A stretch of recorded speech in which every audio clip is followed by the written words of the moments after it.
Hi friends, யாரெல்லாம் தேங்காய் பால் குடிச்சிருக்கீங்க? இன்னைக்கு அதோட ஹெல்த் பெனிஃபிட்ஸ் தெரிஞ்சுக்கலாமா? கோகனட் மில்க்ல இருக்கக்கூடிய லூரிக் ஆசிட் நம்ம பாடியில இருக்க கெட்ட பாக்டீரியா அண்ட் வைரஸ் எதிர்த்து சண்டை போட்டு நம்மளோட இம்யூன் சிஸ்டமை ஹெல்த்தியா வச்சுக்கிறதுக்கு ஹெல்ப் பண்ணுது. இதுல இருக்க MCTS சொல்லக்கூடிய ஹெல்தி ஃபேட்ஸ் நம்மளோட பிளட் சுகர் அண்ட் கொலஸ்ட்ரால் லெவலை கண்ட்ரோல்டா வைக்கிறதுனால ஹார்ட் டிசீஸ்ல இருந்து நம்மள பாதுகாக்குது.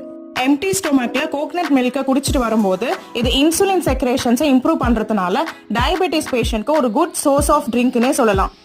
இதுல இருக்க அயன், மேக்னீசியம், பொட்டாசியம் போன்ற மினரல்ஸ் நம்மளோட போன் டென்சிட்டியை இன்க்ரீஸ் பண்றது மட்டும் இல்லாம ஜாயிண்ட் இன்ஃப்ளமேஷன்ஸை ரெடியூஸ் பண்றதுக்கும் ஹெல்ப் பண்ணுது. கோகனட் மில்க் அடிக்கடி எடுத்துக்கும் போது thyroid function, brain function, body mass இது எல்லாத்தையும் ரெகுலேட் பண்ணும். இதுல ஆன்டி மைக்ரோபியல் ப்ராப்பர்ட்டிஸ் இருக்கிறதுனால நம்ம ஸ்டொமக் அல்சரை கியூர் பண்ணும். இதுல இருக்க anti oxidants hair health and skin ஹெல்த்தை இம்ப்ரூவ் பண்ணுது. ஃப்ரெண்ட்ஸ், இது போல இன்ட்ரெஸ்டிங் ஹெல்த் பெனிஃபிட்ஸ் தெரிஞ்சுக்க நம்ம சேனலை மறக்காம சப்ஸ்கிரைப் பண்ணுங்க.